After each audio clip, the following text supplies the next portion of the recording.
12 ans. 12 ans ont passé depuis cette tragique soirée d'automne sur la place des rois d'Israël. Dernière apparition en public pour le soldat de la paix, pour Yitzhak Rabin, avant que son assassin ne passe à l'acte dans des conditions qui demeurent encore mystérieuses aujourd'hui.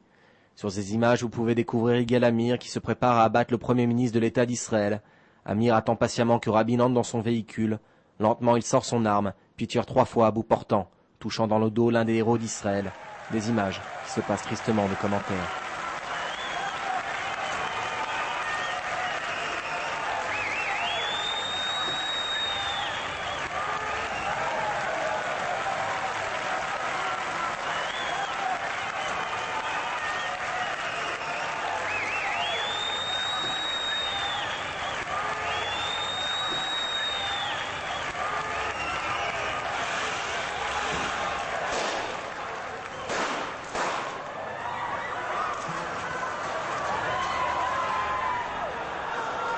C'est la panique. Rabin est transporté en urgence à l'hôpital Ichilov de Tel Aviv alors que les forces de l'ordre interpellent l'assassin et le neutralisent. Puis l'incertitude fait place à la rudesse d'une réalité désormais sans Rabin. ואופיר פינס, אני חייב להפסיק אותך. יש עכשיו הודעה רשמית מבית החולים איכילוב בתל אביב. ראש ממשלת ישראל, יצחק רבין, נפטר כתוצאה מן ההתנגשות. ראש ממשלת ישראל נפטר כתוצאה מן ההתנגשות. הודעה רשמית של בית החולים איכילוב. טוב, אנחנו צריכים לאסוף את עצמנו קצת. Dans les rues proches de ce qui deviendra la place Rabin, la torpeur et une tristesse sans nom ont remplacé la panique. Tout un peuple plongé dans l'horreur, quelques minutes après ce qui fut le plus grand rassemblement pacifiste de l'histoire de l'État hébreu.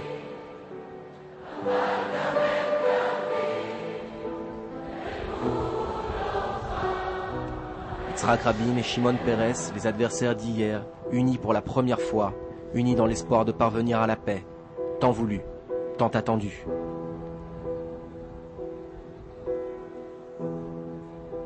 Les derniers mots du héros de la guerre des 6 jours sont adressés au peuple, à ces enfants d'Israël, qui deviendront soudainement orphelins.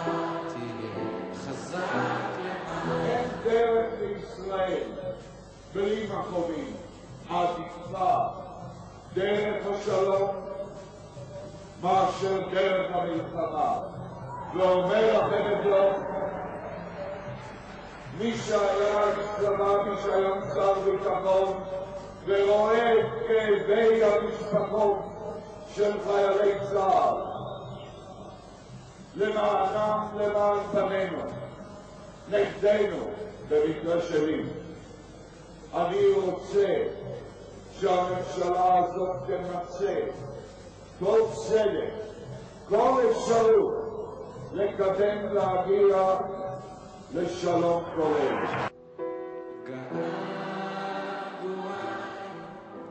Mais l'étudiant en droit Yigal Amir, que vous découvrez sur les images de la reconstitution de l'assassinat, en a décidé tout autrement. Abattre le chef d'état-major de Tsahal de la guerre des 6 jours, abattre l'artisan des accords d'Oslo, et abattre le premier ministre de l'État d'Israël, c'est abattre le processus de paix avec les Palestiniens.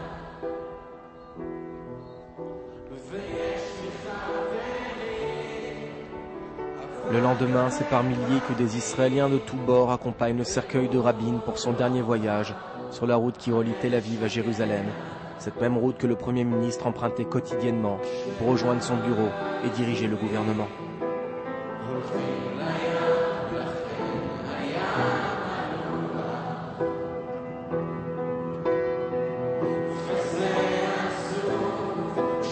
Le véhicule militaire qui transporte le corps du soldat Rabin fait son entrée sur l'esplanade de la Knesset.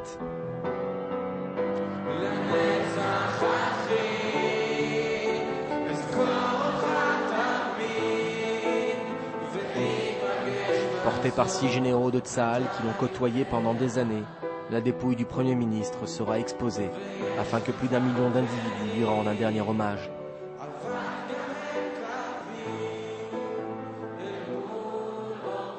Les dirigeants du monde entier entendent également dire adieu à celui qui a été leur ami, parfois leur confident.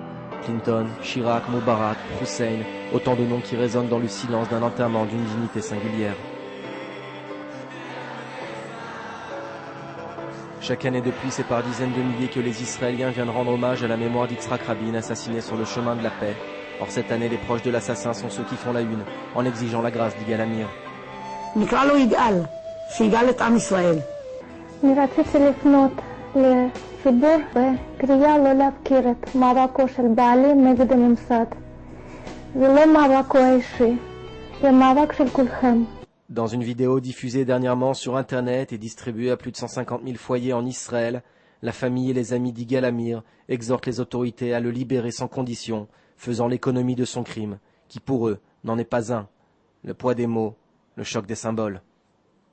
אולמרט משחרר מחבלים, פרס משחרר את רוצחי הילד דני קץ, ובכנסת מדברים על שחרור מרואן ברגותי. אבל אם משחררים רוצחים, מדוע לא אותו? 12 ans. 12 ans ont passé depuis cette tragique soirée d'automne sur la place des rois d'Israël, devenue malgré elle place Rabin. Douloureux souvenir pour une société en son entier, dont la face a changé, ce 4 novembre 1995.